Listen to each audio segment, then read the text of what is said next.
Welcome to the Dice Tower, a series of video reviews about board and card games. Here are your hosts. Hey everybody, I'm Tom Vassell. I'm Z Garcia. Hello. I'm Mike DeLisio. And I'm Roy Kennedy. Folks, today we're taking a look at the biggest game that Red Raven has ever produced, Sleeping Gods. Not only, Red Raven, run, designed, and pretty much everything else by Ryan Laukat.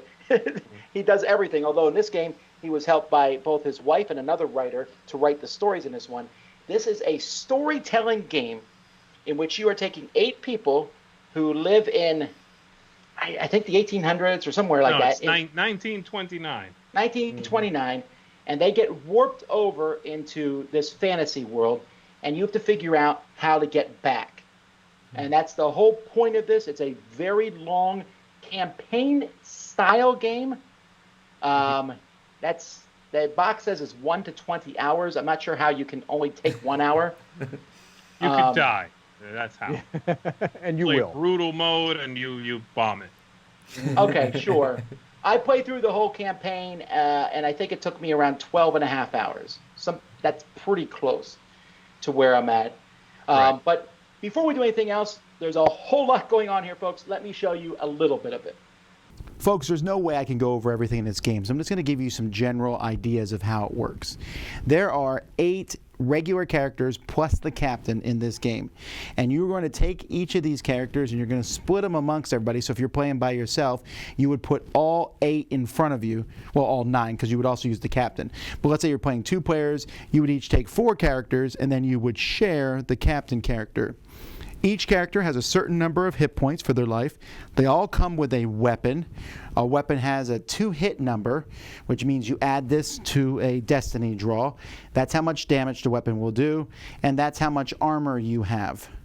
They also have different symbols. The captain has all 5 symbols on them. Each of the other people have various symbols on them. And then finally, each character has special abilities.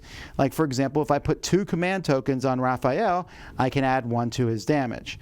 Or I can put 1 on him to swap the position of 2 enemy cards. So there's lots of different things, and you'll spread these out. This is your crew that you'll be playing the game with. This is your game board, essentially. You have a ship board which shows your ship. On the ship board, you're going to be putting 18 event cards that range. You'll put the 6 pretty deadly ones on the bottom, 6 difficult ones, and 6 easier ones on top. Be shuffled from a big pile of event cards to put there. And you're also you have an action board up here where you'll take a ship action. You'll draw an event on your turn, and then you'll take 2 actions. The event cards are going to progress the game. When you're done with all 18 of them, you're going to read a story in a book that will then load you back up with 18 more events, and you'll go through it 3 times for the full game. So a player will pick a ship action here on the board, and each of these ship actions is going to do different things. It could heal someone from health. It could take an exhaust token off a crew member. And it can draw explore tokens, which will let you find interesting things. And I'm not going to go over all these things in details, but the main thing here is it's also going to give you a certain number of command tokens. And this is based on the number of players. I'm showing you the 1 to 2 player side of the board. This would be the 3 to 4 player side of the board. So you're going to get a certain number of command tokens, and command tokens will be used to activate abilities on your crew, but they can also be used to activate special cards that you have. You're going to get equipment throughout the course of the game. So you have some recipes, and you have like Gloria Walker, who's with you here. So if I have one of these, at any point I could put a command counter on her, and she lets me draw 2 ability cards.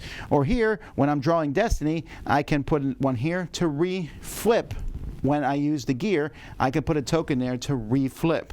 And a recipe, I could put one here to turn 3 different foods to get rid of 3 fatigue and get rid of a morale token. So these also can be put on characters, but once you put it on something, you can't use it again. However, 2 of the locations on the ship allow you to remove a certain number of them, or the bridge lets you remove all of them. Your ship can also get damaged over the course of the game, and if a whole section gets damaged, you won't be able to use that section until you repair it. And if your entire ship gets damaged, then that's actually one of the negative things that can happen to cause bad things to you over the course of the game. After you've done your ship action, after you turn over the event and deal with it, then you're going to take 2 actions, and this is the heart of the game. Players have their ship on this huge map here. And you have various actions. One of your actions will be moving your ship around the board. Sometimes you'll move into a spot where you'll have to make a test or you'll take damage to your ship. But as you go around the board, you can even go up. If I went up here, for example, I would turn to page 16, and now I'm on this spot here. And then if I went over here, I would go back to page 15, and now I'm on this map. Players have a written map which shows the entire map.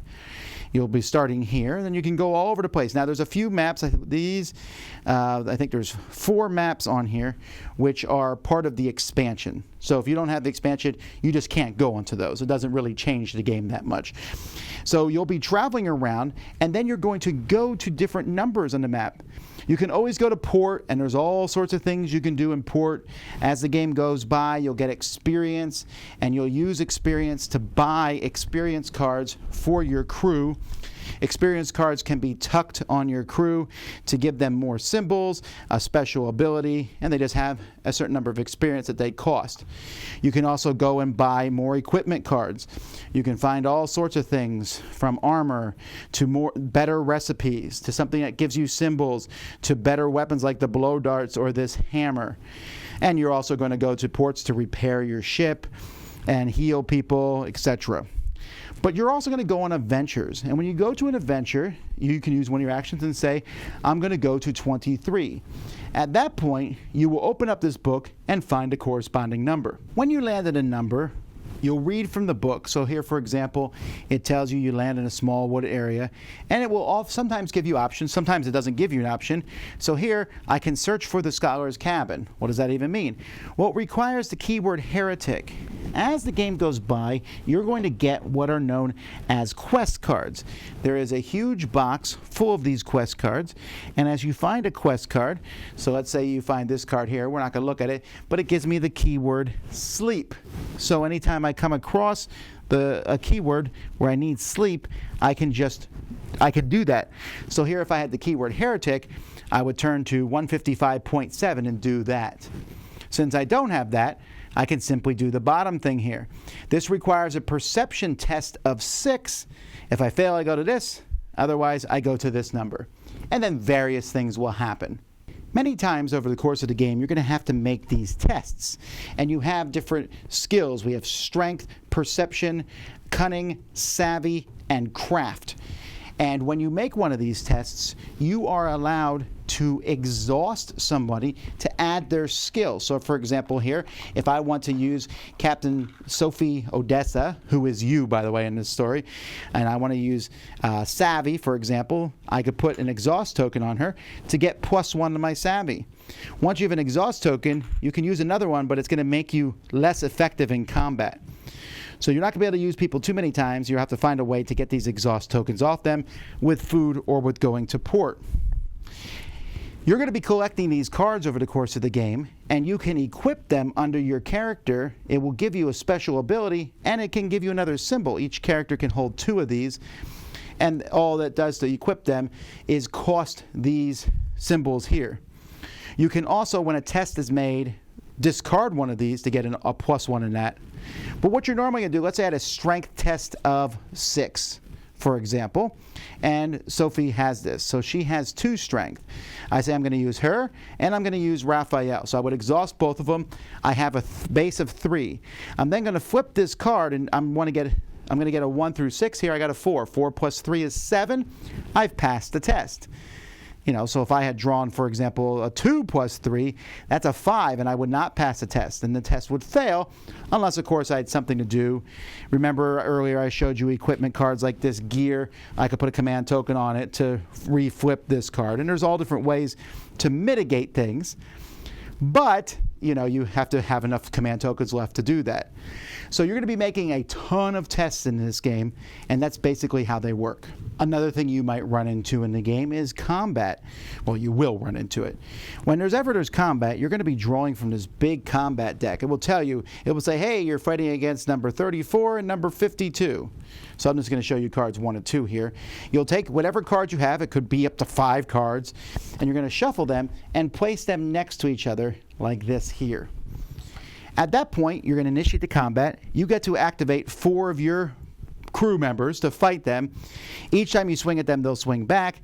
Then if any of them are alive, then they fight you. And then you keep going back till either your crew's been defeated, which doesn't mean the game's over, but it's bad, or you kill them.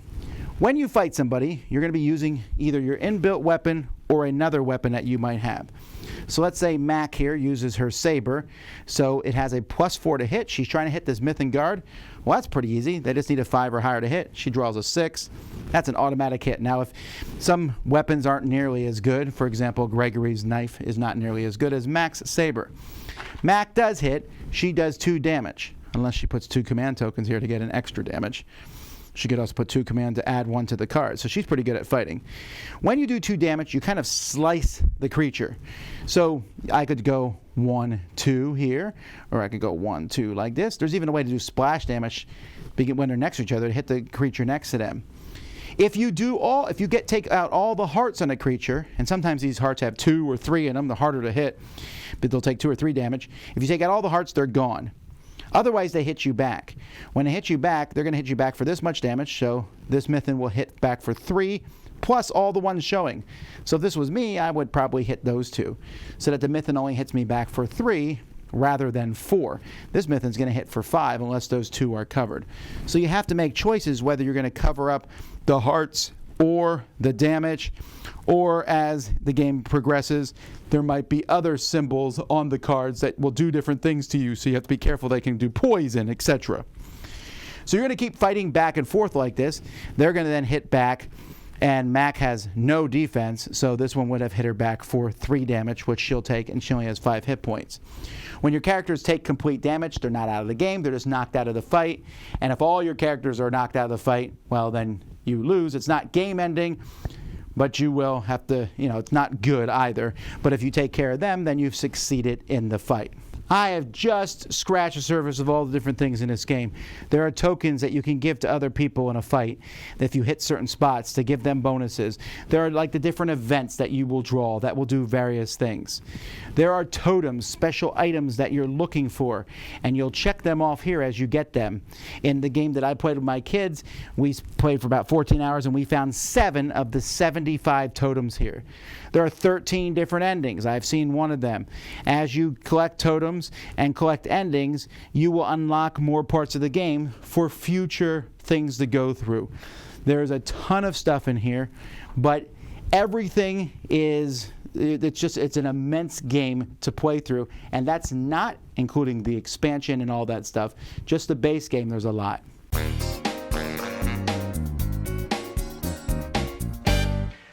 Okay, so I didn't mention the components there, folks, but I liked almost everything about it component-wise. I got the upgraded version. I had metal coins and things like that, but there's not a tremendous amount. There's also some Kickstarter content and expansion content, and maybe in a few weeks I'll talk about that in a separate video. But in the base game, every card that does anything, like the enemies and all the different items and things you can find, they have unique artwork. He has 8 fully fleshed out, different, unique characters, or 9, I'm sorry, the captain 9 too. with the so captain. 9 characters. And there's a lot of pieces in this game. The book, the map looks really cool. I'm pretty happy with the components for this. It's a bit of a chore to put it away and take it out. And the only thing I don't like about the components is there's a bunch of cardboard boxes in the game that hold everything, and I chucked all of them. I only kept the nice magnetic clasp box. Okay. The other ones were getting in my way, and also I had to figure out how to Tetris them in the box each time. And I was like, well, what's the point of all these boxes? I kept there's a used Quest tuck box. But other than that, the rest I didn't care about. What did you think about the components? I like them. I think everything is very functional, well made. Everything makes sense from a component point of view. I did not dislike the boxes. I'm glad they're in there. How about that? If you want to get rid of them, that's fine. It also does not feel, unless you throw away the magnetic clasp box, it doesn't feel like you're throwing away money if you get rid of these boxes. Like, they don't seem so fancy that you would feel bad going your own way with the storage. You know what I mean? Just being like, I don't want to do it this way.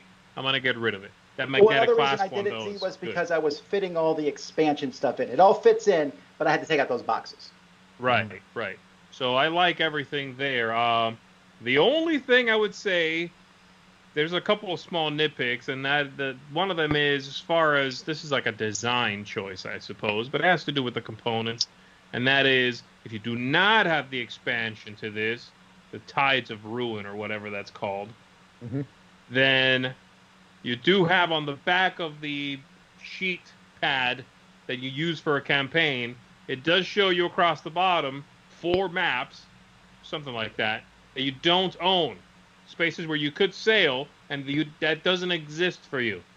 Right. So there is that. It's one of those games Sure. where if you don't have some of the components, it will remind you don't have them, unfortunately. You see what I'm saying? Yes. That's really it. Everything else I do like. First of all, the art is gorgeous. If you like Ryan Laukat's art, you're going to have a feast in this game because there's more of his unique art, like Tom said, in this game than any of his others, maybe combined. So I think the art is fantastic. I think the quality of the components is good.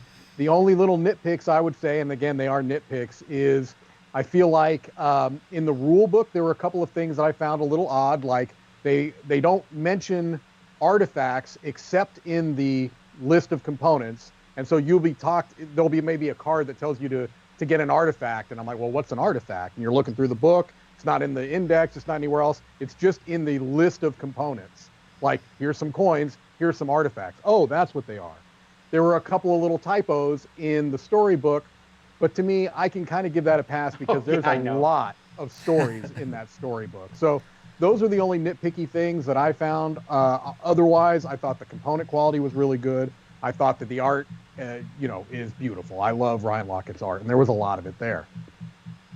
Yeah, for me, I love the art and the way above and below looked. I love near and far, and this is just such a more grandiose game with more and more of that feel in it. So as far as components go, I really felt like the components help transport you to this like world that he's trying to build with the whole story and the maps and things like that. And I thought I mostly played with the upgraded components, but I really enjoyed playing with metal coins and all the different pieces and moving a little ship around the board. I thought the components were great overall. So tying into that with the story, so this is kind of we saw his first game with some storytelling. It was near and far, and then he followed on that with a slightly Above and more below. No, above and below first. Sorry, above and below, and then he followed up on that with near and far with some more cohesive storytelling. This game takes that up by a factor of 10. Yes. And the reason I can tell you that, folks, is I played through an entire campaign, and this is not a spoiler. You're looking for these things called totems. You know this because there's a sheet there. The sheet shows 75 totems. When we played with my kids, we went out of our way to get them. We really worked hard, and we got 7 out of 75. You did better than me, Tom. Yes, I know I You did did better than than me, too. Yeah. Well, we'll circle around that point. I'm not holding that up as an example, but what I'm saying is we saw a very small fraction of the game. Yes. And the small fraction that I saw, not only was it really well written, all the stories have really well written stuff, but it's a living, cohesive universe. There are different races that are in different areas, but they can kind of meander into other areas.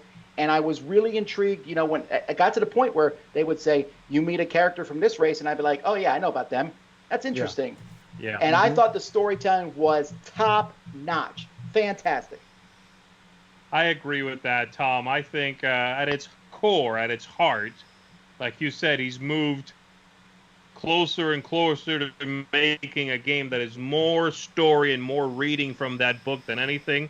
And this is absolutely fantastic and engrossing. I mean, this is the kind of game that once you are done playing a campaign, and you can keep playing these campaigns, by the way, like we said, but you are going to walk away with some fantastic stories.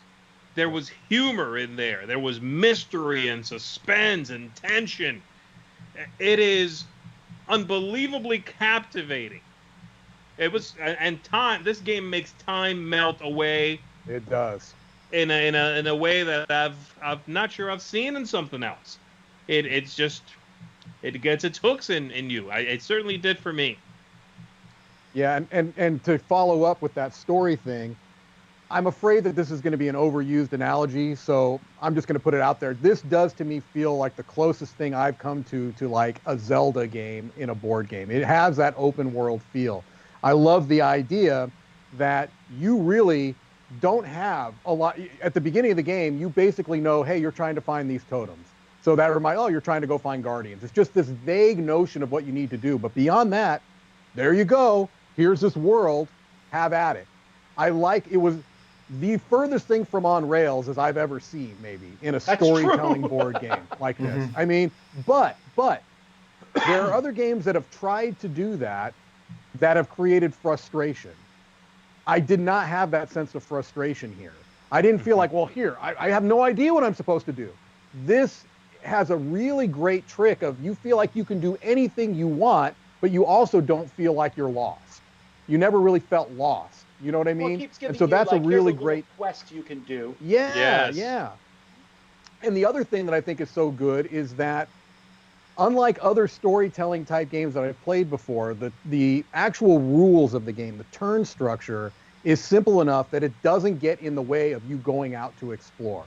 You know what I'm saying? You're not your mental energy is not being spent on remembering the round structure and all these little minutia rules. Your mental energy is focused on, okay, here's the quest that I'm particularly focused on right now. Here's what I need to do. Now, how do I get there? Right. It doesn't get in its own way. So that's one of the things I really like about it. Yeah, yeah. It seems like all the heavy lifting that you're thinking about from turn to turn has to do with in-world things. Like, man, I need to heal. I got to go shop. You know, I got to do some shopping. I need to find this thing. Like, none of those things are rules related. It's great that way. It gets out of its own way. Right. I really enjoyed how immersive it can be all together as you go into the story and do all this stuff. I just put some like ambient music on, some like nice like fantasy style music, and just played through the game and just kind of got lost in the world. It was very enjoyable. And I love that little map that you have that you can write down notes and be like, you try to get clues from all these different pieces of the story and be like, oh, well, maybe I shouldn't go over there. Or maybe, oh, that's going to lead to a quest over here. And you can look at things on the board and be like, what's it trying to tell me? And it's very interesting as the game goes along. I feel like it's awesome to be able to get immersed and lost in this like fantastical world. And it's strong enough that I'm ready to go back in it. I went through, had a great time. I'm going to go back in, and we're sailing in the complete opposite direction this time. Just because. But also, I remember some things from the last campaign, and if I run across something, I'll go, I know where the thing is, I need to get this. And I'm feeling pretty happy with the 12 and a half hours. It's going to be another 12 and a half hours when we play the next one through. Sure. That's a lot of content. Oh, for sure. Now, when I say there's a lot of content, though, there's also a lot of stuff. You control all 9 characters, whether you're playing one person or whether you're playing more than one person. You can just split them up. And as the game progresses, you have not only all these characters, which each have 2 special abilities and each have a variety of icons and will get more special abilities. You also start with 4 pieces of equipment, and you could have, 20. I think we had like 20-some pieces of equipment at the end of the game, plus handfuls of cards. There is a decent amount of management, or at least you need to remember things, because many times I would say, oh, that's right, we can reflip the card with this thing. Oh, I could use this over here. I felt like there was a lot going on, and I think some people, especially maybe playing solo, would be overwhelmed. I played it with my kids. I played it with you guys, but I also played it with my kids. We're 2 people, but I handled all the bookkeeping, so we were essentially playing 3 players. Okay. And it worked well, but it's not a small thing. It takes up the whole table for sure. Sure. I played a 2-person campaign. It took me about 14 hours. And even at 2, I thought that was not really much of a problem anymore, Tom. Because I was managing 4 people, 5 with the captain, if you count the captain. They were, 20-some cards by the end on the table, but... I'm not saying it's a problem. I'm just saying you should know that going in. Yeah, you should know that going in, and I would be hesitant to dive into this solitaire. That's a little much to figure out, like to manage all 8. But you start to, you know that this person's got this, and they just, okay. Again, I think the theme and the fact that everything, once you look through the mechanisms, then boils down to something thematic in the game, helps you recall that this one character can get rid of curses. Ooh, Sure. curse. Okay, I got it. Doctor's on the job. Mm-hmm. You know what I mean? So that Sure. helps alleviate that. But I agree. There are a lot of little moving parts in this. Turn structure's really easy, but it'll start to compound as you play more and more hours. Yeah, and I played a few hours of it multiplayer, but when I played through the campaign, I played that solo, and it took me about 9 hours. But that's because I suck, and I kept burning through the event deck, which is the timer. When you lose in combats, you have to kind of burn through the deck. The thing that I found was that although there was a lot to kind of keep track of, the idea is that every character does something that will mitigate something else. So I never tried to remember which character was the one that could allow you to get rid of a poison token. I just knew that if I got a poison token, one of these characters is going to let me remove it, right? Got it. Or Sure. one of those cards is going to allow me to do it. And in many cases, those market cards or adventure cards are variations on a theme. And so if I had 2 cards that essentially would maybe remove 3 fatigue tokens, I'd pick the best version of that and have that out. And the other one I would just kind of keep to the side. Yeah. 'Cause, I'm always going to choose that one. So I didn't find that to be too much of an issue, even as a solo gamer. I played it. Probably mention, sorry, Roy, which we should probably mention, because I know somebody's going to say it in the comments, there is no character that gets rid of poison. We know. Gotcha. Okay, go ahead. Yeah, I really enjoyed all of the stuff. I mean, maybe I'm strange as far as like the playing this solo, but I mean, there's definitely a lot going on. But I enjoyed the aspects of like getting more cards out because a lot of those cards can combo together with other special abilities. So it's like I do this to reduce the cost of this, and then this goes here, and now I can do this, and now I can do this food for free and heal all these people up. I enjoy managing a lot of that stuff in all these different games, and I just really enjoyed how all that came together. Yes, you're controlling all these different characters, but most of them are not super complicated overall, at least for me. I mean, they have different attacks and different a couple different abilities on each one. But like Mike said, you mostly just had to look around and be like, oh, that's the character that does this thing. And for me, for the most part, I could tell you what most of the characters can do for their stats. I'm like, oh, this guy, he fishes, and this guy heals you, and this guy can spin that to unexhaust people. There's a bunch of different cool characters, but yeah, if you're not into tons and tons of special abilities in games, I come from playing lots of CCGs, I know how that is, but if you're not into that as much, that might be a little bit more daunting and harder to access for you, Okay, now here's the thing. I really like this game a lot. I love the story, but I have some problems. So the first one is I personally, and this may not be everybody, but I personally find the game to be incredibly difficult and brutal, especially combats. They keep saying in the rule book, like you should avoid hard combats, but the combats are, every single one I've run across has just decimated my crew. I think Really? the combat, yes, I think the combat's really interesting. I find it to be kind of fascinating, but it slows the game down to a crawl when you do the combat. When it's over, you almost have to go to heal somewhere, which usually negates any benefits you got because you use those to heal up. So I found that to be a problem, especially you can try to avoid combat, but sometimes some of the good stuff's combat, and the game, at least in 2 instances, does not allow you to avoid combat with some incredibly brutal combat. We beat every combat we came across, but that is only because Ryan Laukat, in an update to the Kickstarter, put in an easy mode to play the game, which we instantly used and played through this on easy mode. And if that's easy mode, we would have got decimated not playing easy mode.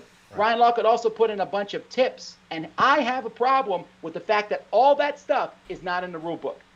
When you first play this game, it's really easy to get caught up in a loop of go do something, exhaust all your characters, get damaged, go spend all your money, heal up, unexhaust them, and do this constant, and then you never get anywhere. You have to buy equipment. Like, that should have been in the rulebook, like, buy equipment in red letters, because if you don't know anything about the game, you'll think, not a big deal. It's a huge deal. And this really brought the game down a bit for me, because when I'm going through a role-playing game, occasionally I would like to, whoop up on some enemies, and they just constantly brutalize you. I mean, not as bad as they beat up on Mike, but I got wrecked.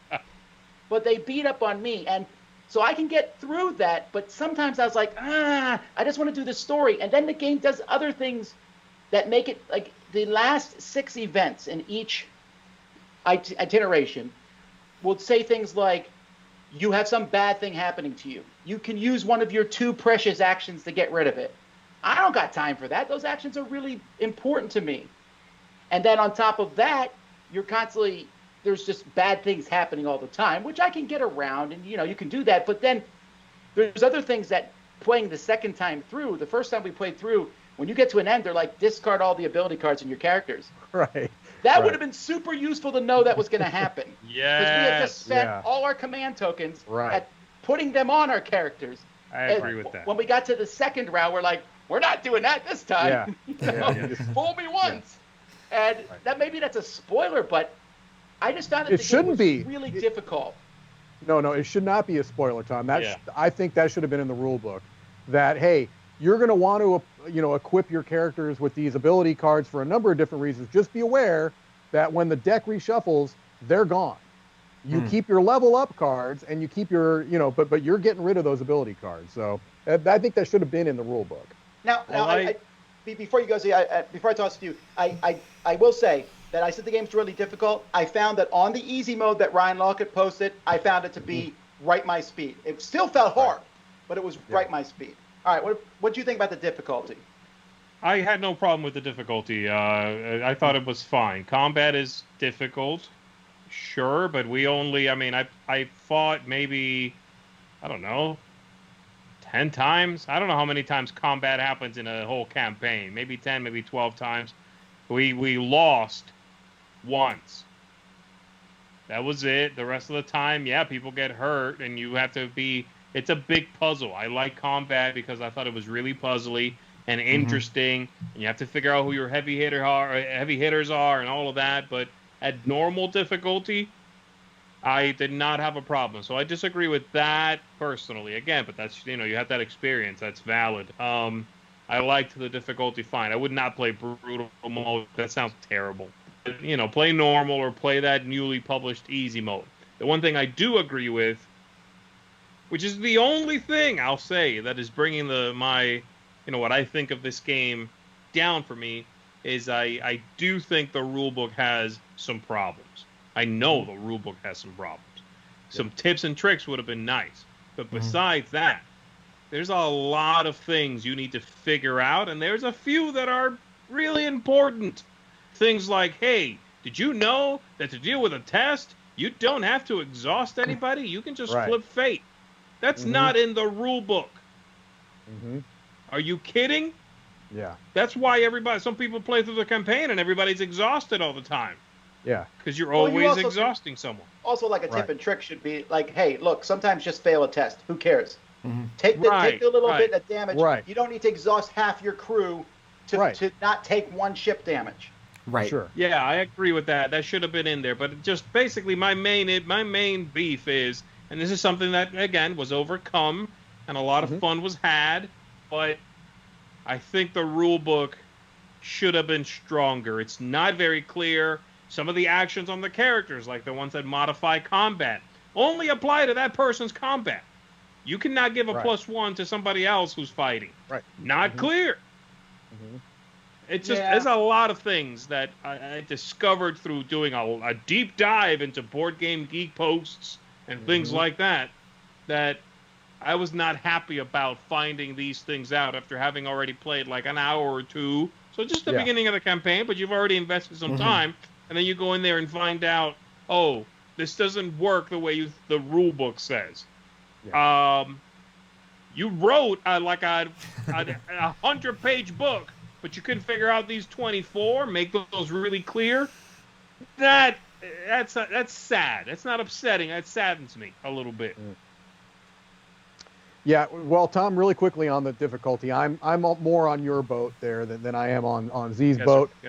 Z's boat's taking on water. No, I found it to be. I found the difficulty to be a little bit off.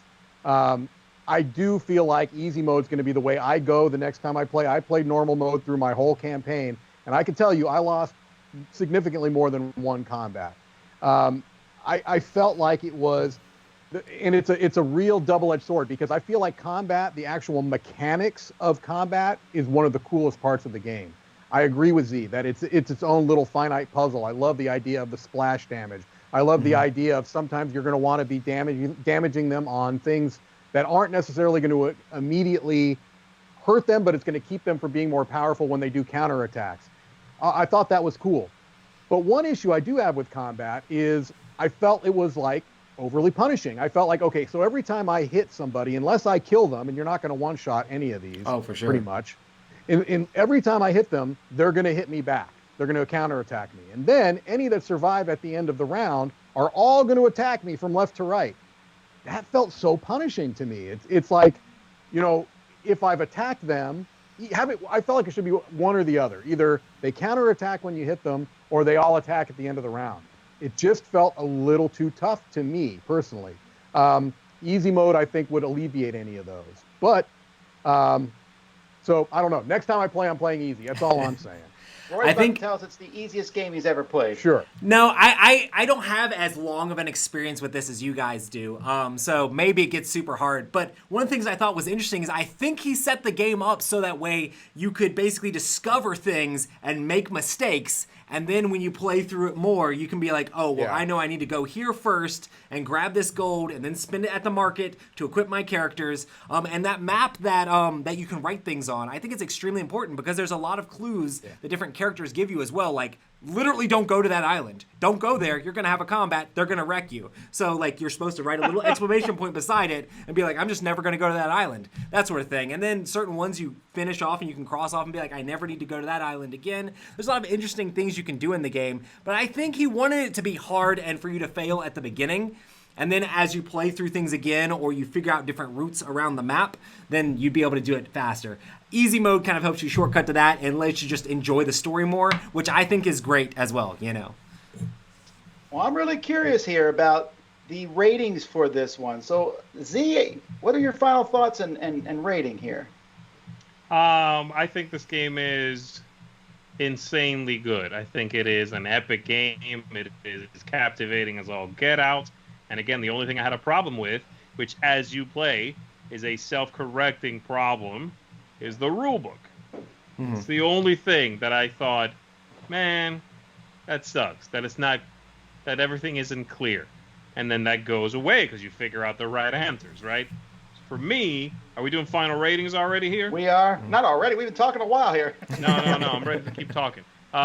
For me, this is going to get a 9.5 out of 10. Wow. Okay. Wow. It's almost perfect. All right, Roy, what about you? I was going to rate this game a 9. I really enjoyed the game. I thought it was great. I love the story. I can't wait to explore even more of it. There's just something about it almost transports you to this world, especially when you're just sitting there like exploring all the different stuff, reading all the stories. I love games with storybooks in them, to a fault probably. Some games that people will be like, that's not even a game, it's just story. I really enjoy that, and this brings all that together. And with the micromanaging of all the different pieces of like building up the food and trying to reheal your people and unexhaust them, it's really exciting, and I want to explore it more, so it's a 9 for me. All right, Mike, time to put up. Wow. I thought, I'm really surprised by this because I think the game is excellent. It is excellent, and I would give it a seal of excellence. I'm coming with an 8.5, though, and I thought that maybe I'd be on the high end of this, and now I feel like people are going to think I think it's hot garbage. It's an excellent game. It's, in the running for maybe a best of the year so far. I mean, it's early in the year, but, man, I'm actually thrilled you guys loved it this much because I thought that I was, gushing over it. Even with the issues, I do think those issues are there for me anyway, but it doesn't mean it's not an excellent game, and not that I don't highly recommend it. So 8.5. I got to say, me and Mike have been talking about this game a lot. All right, it's been on our minds, and I know both he and I struggled with our final ratings because I've been sitting there for a long time thinking, do I rate this an 8? Because the fact is, I can't rate it a 10 or that high. As much as I love it, a lot of these problems, a lot of the little fiddly things, like that first action doesn't feel that interesting to me, with the pick the worker. The ship action. Yeah, like oh man, I love that. I think that's I great. also love that because I'm like, oh man, I need to unexhaust people this turn. Oh man, I need to heal people. Oh man, I need to pull all the cubes off. It's important to me. I like the story. The story is where I'm at. But this game really feels to me like an Awakened Realms game. It fits a lot of the same criteria. It has this huge, massive, interesting story, and then it has little tiny, cloggy problems for me. But all that's overcome because when I sat down to do my final rating, I finally landed on 8.5 because at the end of the day, I played a 14-hour game, and I want to do it again. Right. And I really want to do it again. And so then I got to say I like it a ton. But I don't think it's perfect. I think there's fiddly things in there, but man, there's just so much cool stuff, and I want to see what's next. I haven't spoiled myself on anything. You know, I did the one ending that we agreed we were going to try to do a certain ending because of something we came across, and we were able to pull it off, and it felt good. But it wasn't the ending I expected. So there's 13 endings. I'm pretty sure one ending is suffering, crushing, defeat, everyone dies. So I don't have to do that one. But I'd like to see the other 11, just to see what they pull off. And I also have a few new rules now when we go into the next game because of the cards that we drew, which I think is kind of cool. It is. And we didn't even mention that there's the expansion maps and dungeons you can go through. There's a ton of other stuff. You'll never find everything. I got to get those dungeons, man. Yeah. I got to get them dungeons now, Tom. I agree, man. Again, like I said, we played 14 hours of this thing, and it just eats time whole. At no point was I bored. I mean, you just glance down at your phone after playing a while. It's been 3 hours, and I'm like, cool. You ready to keep going? Let's keep going. I mean, it is just unbelievably captivating. For me, this is Ryan Laukat's best game. I love it. I really enjoyed it a lot. I don't know where I land on that. It's definitely the biggest, best story game, but Near and Far is, I like the gameplay of Near and Far a lot. I'm right on the edge. I haven't decided yet, although I've already played this as much as I've played Near and Far. Right. Yeah. It's true. Yeah, with hours. We'll find out at the end of the year to see where this lands on the top 10 list. If it lands on them at all, it will be interesting to see. But I bet this will be one that we talk about at the end of the year. Anyway, folks, that is Sleeping Gods. I'm Tom Vassell. I'm Z Garcia. I'm Mike DeLisio. And I'm Roy Kennedy. Have fun adventuring.